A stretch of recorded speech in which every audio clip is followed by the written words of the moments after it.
Hi, guys. Welcome to Weekly Travel Updates. Well, I'm Melinda Fargus, and I'm your host. And I am trying out a new setup tonight, and I apologize, I'm a few minutes late. Um, this week has been an awesome week, but today, when we woke up, we had 11 degrees temperature. It has not been this cold since January of 2024. And we had zero wind chills. So it has been a cold one. We're hitting the 5-week mark since Hurricane Melissa hit Jamaica. And as they hoped, today is the day, December 15th. They wanted to be up and running by December 15th, and it looks like they are. All 3 airports are functional, and flights are going in and out. The cruise ports are running, all ports are open, and 80% of the resorts have reopened for visitors. The Ocho Rios, Montego Bay, Falmouth, all of those areas are in great shape. It is the west coast of Negril that it will be some time before we see visitors go back to that area. Well, the Port of Miami broke a record this week. Not this week, last week.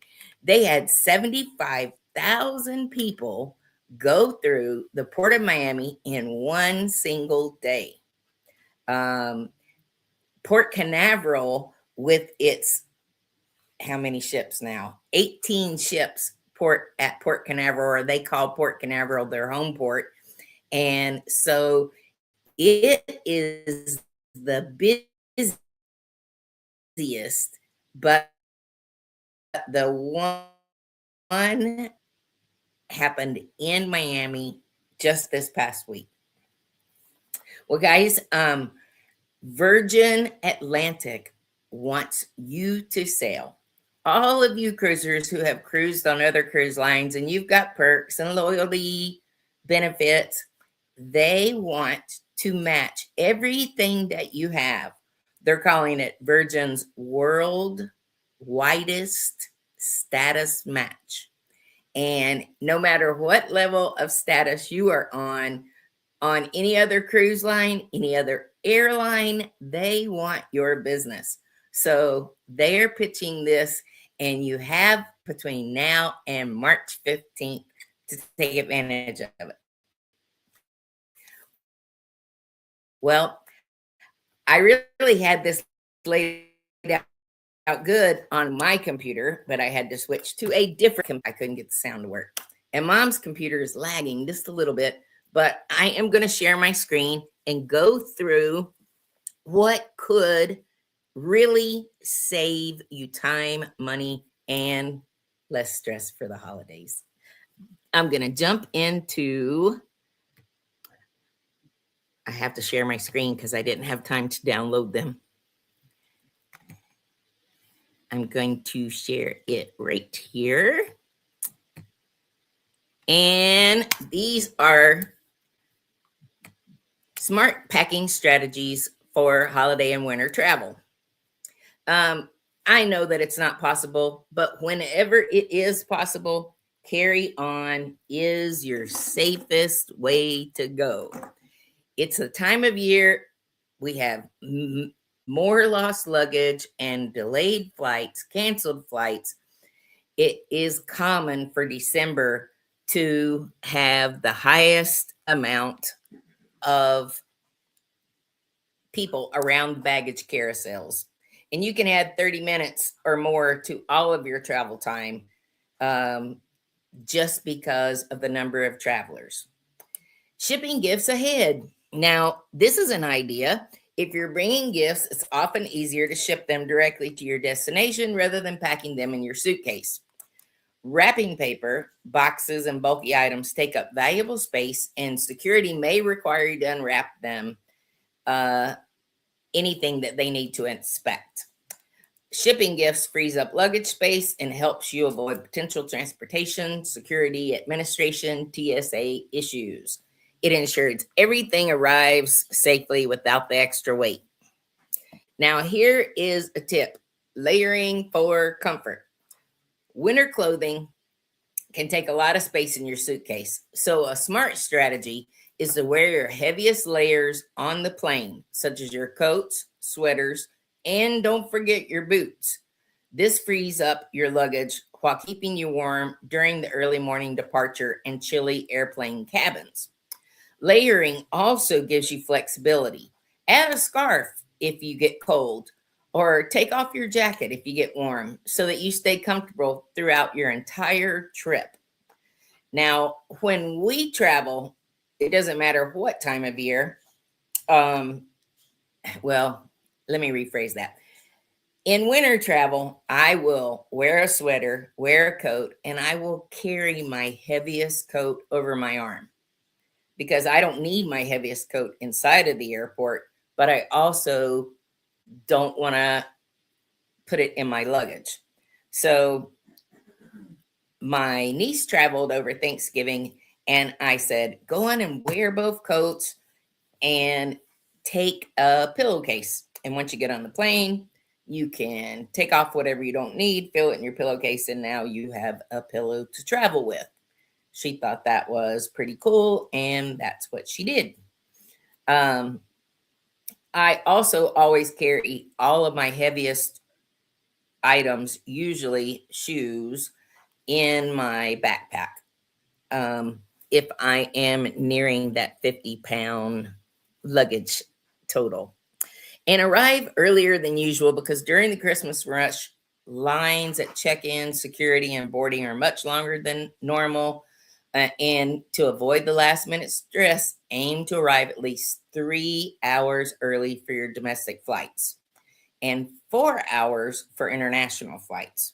This gives yourself plenty of time to handle those unexpected delays, or the unexpected delays of the people in front of you with TSA. It gives you time to find your gate without rushing, and you can start your trip feeling calmer. It also helps to check airport maps ahead of time, so you know where the restrooms, lounges, and gates are. And don't forget, one very good tool that we have are the digital tools from any of the airlines. Every airline now has an app, and it's the fastest way to get your information. Get information real time on gate changes, delays, cancellations. You're just not caught off guard. Delta's is excellent, because if your flight's canceled or delayed, it automatically takes you into an area that you can re-choose new flights.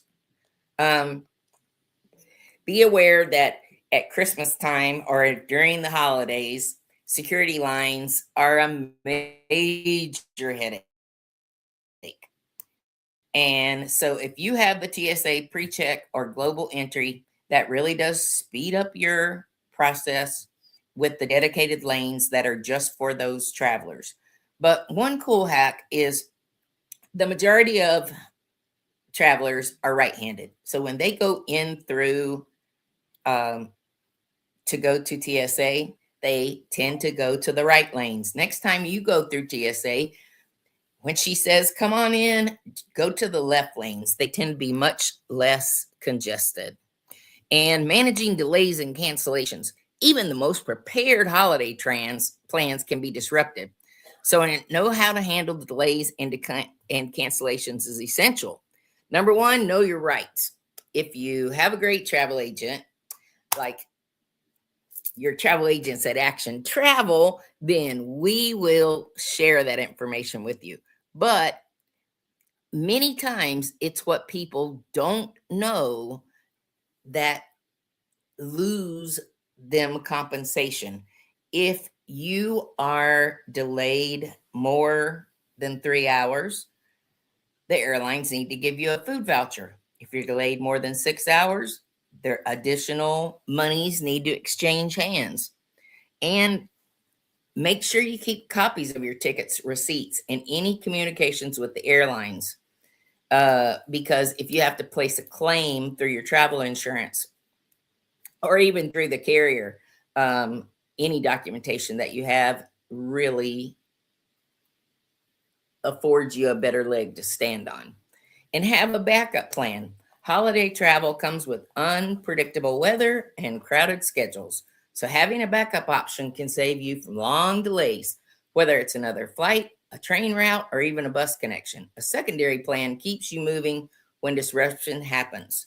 Be sure to research alternative airports and routes ahead of time so you can pivot quickly if needed.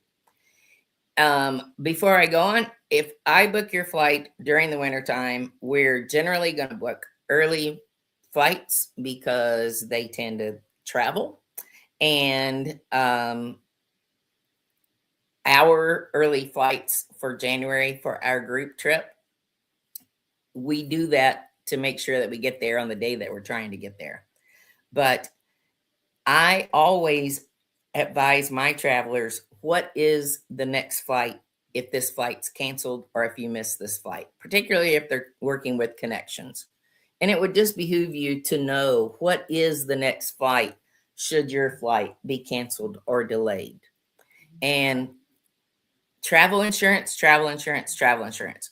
Winter travel comes with unprecedented conditions, peak travel demands, and a good policy protects you against the common issues like delays, cancellations, emergencies. It helps preserve your sanity for both your trip and your budget. And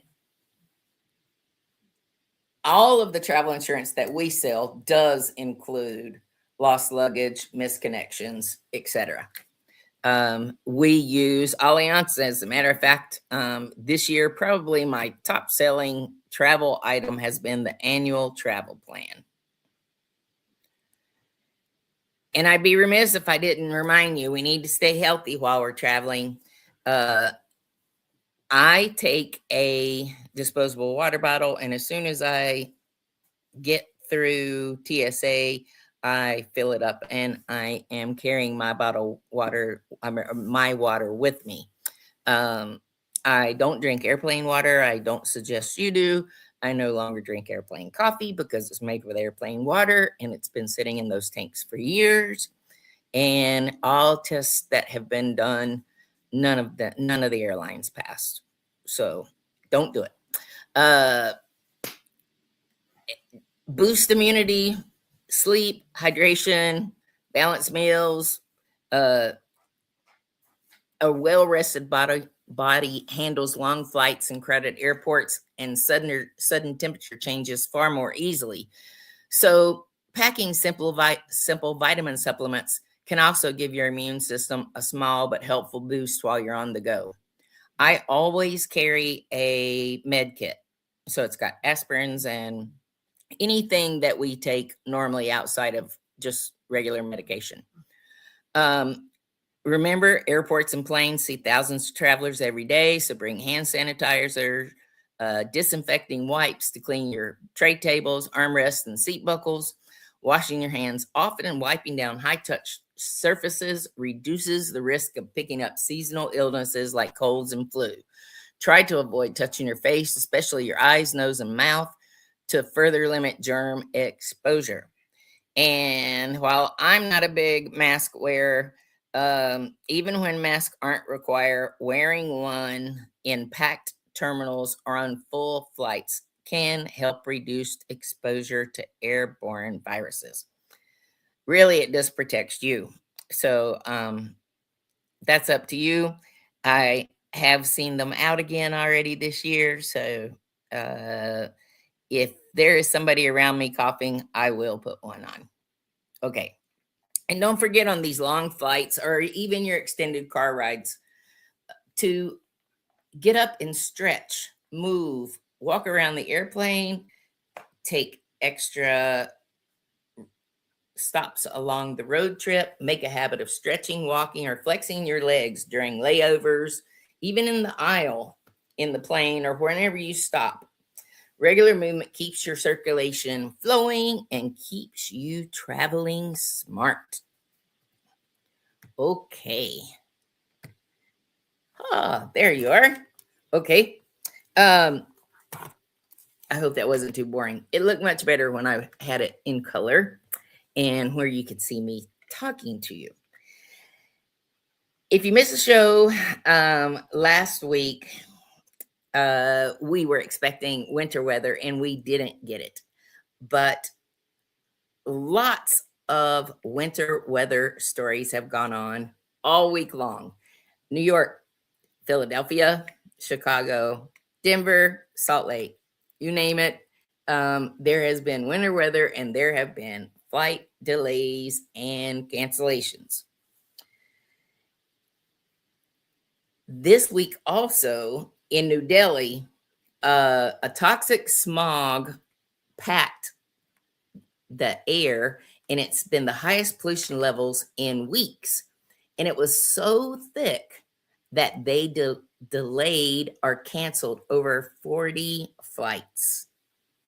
In addition to that, I was reading about the large ship at sea, a Royal Caribbean, the largest Royal Caribbean ship. They could not get into port. And there were people complaining and said, why can't the Utopia get in? Because we see a Disney ship and we see a Carnival ship.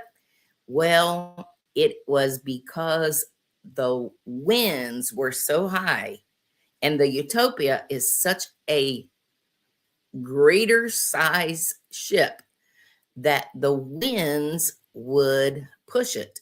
It does not have the control that the smaller ships do. So there were cancellations and delays both in the air and at sea this week. Carnival is investing $26 million into the Ensenada Bay Village. Now, Ensenada is along the Baja coast of California, just south. And Ensenada is a quick cruise port, but they're building this huge project. It's going to open in 2 years and it'll offer 1,000 jobs to the local economy. And in other travel news, the French have passed in their legislation a €15 per person per port new tax. There are not very many French ports that the main cruise lines go to, but €15 per person per port, I bet that it makes less cruise stops in France. And I kind of passed it. I meant to tell you about these huge waves that are hitting the West Coast. So just outside of San Francisco and Monterey, there have been consistent 14 to 16 foot waves. And some of these waves, when it's high tide, have gone over walls into parking lots. They've knocked people down on the beach. There was one picture of a kid who was running he was running because the tide was coming in. Well, a larger wave came in and just sucked him under, and parents had to grab him. But it looks very dangerous. And I wondered if it was because of the volcanic activity that's going on off the shore of Oregon and California during the Cascadia area or in the Cascadia area. But it seems that these waves are generated from far, far away, and it's just a system that has been consistent. I know there's a lot of surfers who are super happy, but that's a little bit big. Well, guys, I had a very cool picture to show you. We have chosen September 5th of 2027 for our 20th Alaska group air cruise Alaska Railroad adventure. If you would like more information, the biggest deal is that they're letting the third person go at a huge discount. It's almost 70% off. Well, I'll just give you an example. The first and second person for the 10-night cruise tour is $41.46, and the third or fourth guest is $975. So that's a really good savings if you're traveling with extra people in your room. All right, guys, thank you for hanging out with me tonight, and I look forward to talking to you next week. Ciao.